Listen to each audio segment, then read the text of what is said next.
السلام عليكم ورحمة الله وبركاته. النهارده هنعمل فيديو هاف فن كده شوية عن ازاي اقدر استعمل ال AI الذكاء الاصطناعي ال Artificial Intelligence في الديزاين using application بتاع الميدجورني لطيف كده. يعني نبدأ كده اهو نبقى بنشتغل كده وبنجرب شوية حاجات مختلفة بعيدا عن التوتوريالز. انا عملت ايه؟ يلا نبدأ من الأول. أنا عاملة أكاونت بس أنا عملت لوج أوت وهعمل أكاونت جديد معاكوا ونبدأ نشتغل من الأول.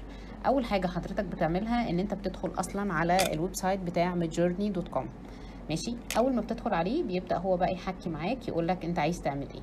يعني مثلا أنا بس عشان نزلت الأبليكيشن بتاعه، فتعالوا كده نبدأ نبص بصة. أهو أنا دلوقتي كده واقفة، اسمحوا لي أعمل بس إيه ادي انا اول حاجه دخلت عليها، دخلت على midjourney.com. اول ما هتدخل عليه هتبدا هو يحكي كده معاك، يبدا يقول لك الدوكيومنتيشنز الخاصه بيه في الويب سايت. سوري معلش الكونكشن عندي فاصل. تمام، اول ما هتدخل عليه هيبدا يتكلم معاك ويقول لك والله احنا محتاجين هتشتغل ازاي من اسهل الحاجات اللي موجوده عندنا. طب يلا كده نجرب. ادي midjourney لا جه اهو الحمد لله. اول ما هتدخل على midjourney هيبدا يقول لك انت عايز تعمل ساين ان ولا انت بتجيت ستارت ولا بتعمل ايه في الدنيا بالظبط. انا هبدا اقول له جيت ستارت لان انا اول مره. هتلاقيه من ضمن الريكومنديشن اللي بيقول لك ادخل على ديسكورد ونزله، ده الابلكيشن بتاعه نفسه. انا عامله له اوريدي اهو داونلود موجود عندي ماشي. فانا لسه اول مره فهعمل لسه نيو ريجستريشن. تمام، سمي الحاجه بالاسم اللي انت عايز تسميه. انا هسميها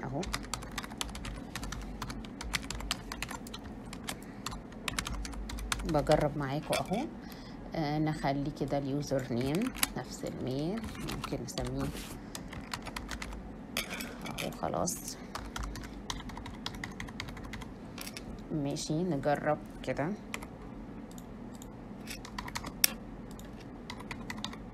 حلو كده واكسبت ويبعت لي الميلز وحلو. دلوقتي وانس ان هو كاريد اكونت هيبدا يفيريفاي الاكونت ده عنده ويبدا بقى يسالك كده على شويه تفاصيل وحاجات. هنعمل احنا فيريفيكيشن ونبدا نشوف هنوصل لايه. موضوع ظريف وممتع وتقدروا تطلعوا بيه ريزلتس كتير قوي. انا دلوقتي دخلت والدنيا جميله وحلوه. خلي بالك المفروض ان هو بيسند لحضرتك مسج عشان يعمل فيريفاي على الميل بتاعك. اسمحوا لي بس اروح على الميل بتاعي واعمل فيريفيكيشن وهرجع لكم على طول. تمام، هاخد بس كده اهي السكرين بتاعتي. انا بعمل فيريفيكيشن للميل بتاعي عشان بس ابقى مشغلاه معايا شويه. تمام،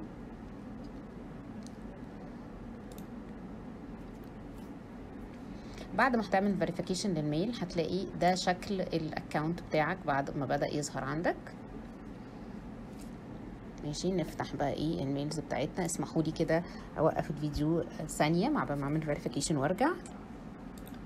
انا رجعت لحضراتكم تاني بعد ما عملت فيريفيكيشن للميل بتاعي تمام. اول ما هتلاقيه عمل فيريفاي للميل بتاعك هقول له كمل بالديسكورد. هيبدا يدخل على الابلكيشن بتاعي اوبن. فيا اما عايز حضرتك تشتغل براوزنج ماشي، يا اما عايز تشتغل زي حالتي كده من هنا. تمام، هتلاقيه بدا يدخل على الابلكيشن اللي حضرتك نزلته. انا ده الاكونت بتاعي. لو عايزه ابدا انفايت فريندز، الفريندز الاونلاين اللي مش اونلاين، لو انا عامله بلوك الكلام ده كله. الايديا كلها ان انا ببدا بقى اكسبلور تشانلز بقى ليها علاقه بالمهام بتاعتي او بحاجات شبه اللي انا بشتغل فيه. لو من هنا فانا عايزه ادي لنفسي سيرفر او اكسبلور سيرفر، اكيد بحط لنفسي اسم كده ابدا بشتغل فيه. انا هقول له عايزه اكسبلور تشانل. اشهر حاجه اللي هي الميدجورني نفسهم هم بتوعهم، يعني علامه المركب دي، عشان هم عندهم حاجات كتيره وايدياز كتير. وممكن اوبن ارت اي اي برضو. تعالوا كده نجرب كذا حاجه. هقول له انا عايزه انجوي معاك، يلا بينا. لازم اجوين التشانل عشان اعرف اشتغل عليها. تمام، يبقى لازم اجوين التشانل اول حاجه عشان اقدر اشتغل عليها. في الاكتيفيتيز هيفرجك ناس كتير عامله حاجات. انا هعمل جوين وممكن بقى حضراتكم تتفرجوا براحتكم، انا بس عشان ما اطولش وقت الفيديو. اول حاجه بتبص عليها دايما الترايل سبورت، انك لو في اي حاجه محتاج تعملها سبورت مع اي حد، تسال اسئله زينا كده، ناس مش عارفه تشتغل وهكذا. احلى حاجه بقى ان انت بتدخل على نيو كامر رومز، دي بتبقى الروم الفري اللي نقدر نشتغل عليها. الميدجورني في اكونت فري واكونت بفلوس. الاكونت الفري بتقدر تعمل حوالي 25 تجربه وبعدين خلاص. اللي بفلوس طبعا تقدر تعمل براحتك. يعني بص بيوتيفول ويب سايت مش عارفه ايه كذا. انا عايزه ابدا اعمل الجورني بتاعتي او اكريت الايمجز بتاعتي. اول حاجه حضرتك بتكتبها /imagine، بتلاقيه بص كمل لك. انا دلوقتي دخلت على روم وكتبت /imagine. برومت اللي هو اكنه عامل انبوت انت عايز تكتب فيه ايه. طبعا دول ناس تانية فريندز، مش فريندز ليا يعني، ناس موجوده في الكوميونتي عماله تكتب حاجات. عيب الاكونت الفري ان انت بعد ما تكتب هتلاقي غيرك في نفس اللحظه عمال يكتب حاجات، فانت بس هتحتاج كل شويه تسكرول اب تشوف حاجتك راحت فين. ماشي. فانا مثلا عايزه دلوقتي اكتب كلاسيك سيتي مثلا، city with realistic render 4K colored rainy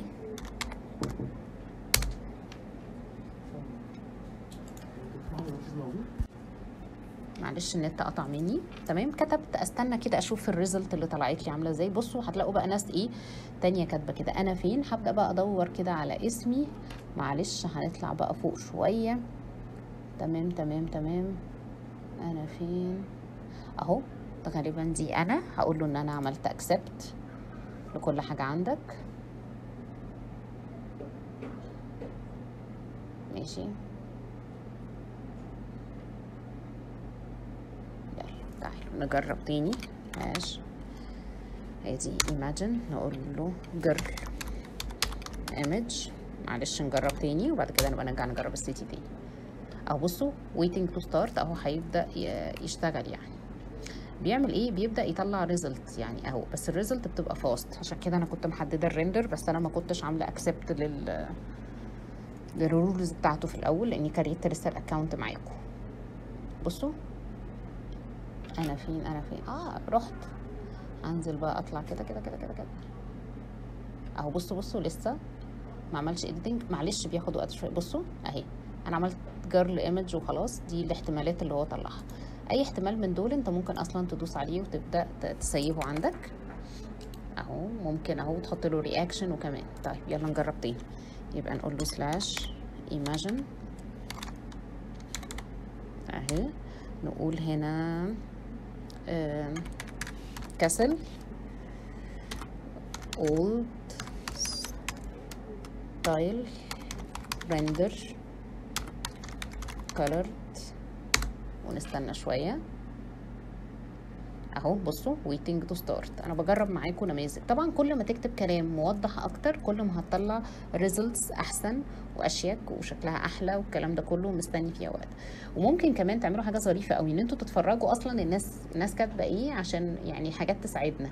يعني بص كاتب هنا الستايل لورد اوف ذا رينج مش عارفه ايه. فكل ما تكتب تفاصيل بشكل معين كل ما هتلاقي الدنيا مختلفه شويه. انا بس عيني بصوا انا يا دوبك لسه عملتها فاست يعني حتى الريندر مش احسن حاجه اهو. بصوا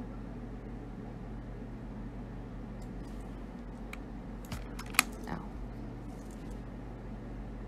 بصوا انا فين انا كنت لسه هنا اهو. كنت كاتباها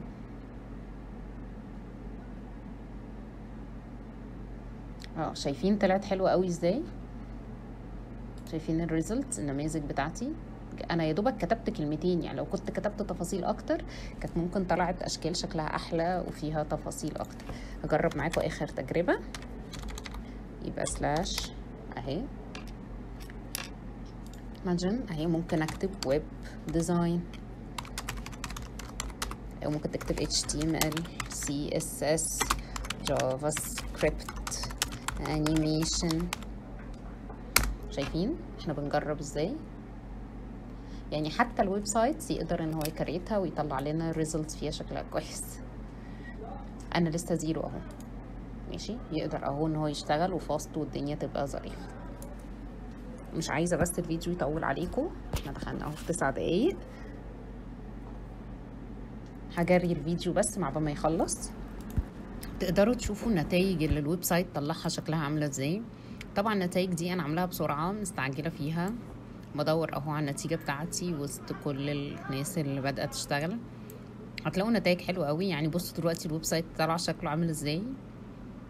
يا رب بس ما يكونش فيه لاجنج في الفيديو تبقوا شايفين. ان شاء الله الدنيا تبقى كويس. هستنى منكم تعليقات. حطوا اشكال صور طلعت لكم. نلعب كده بالاي اي شويه نبقى مواكبين التطور والدنيا اللي شغاله. شكرا.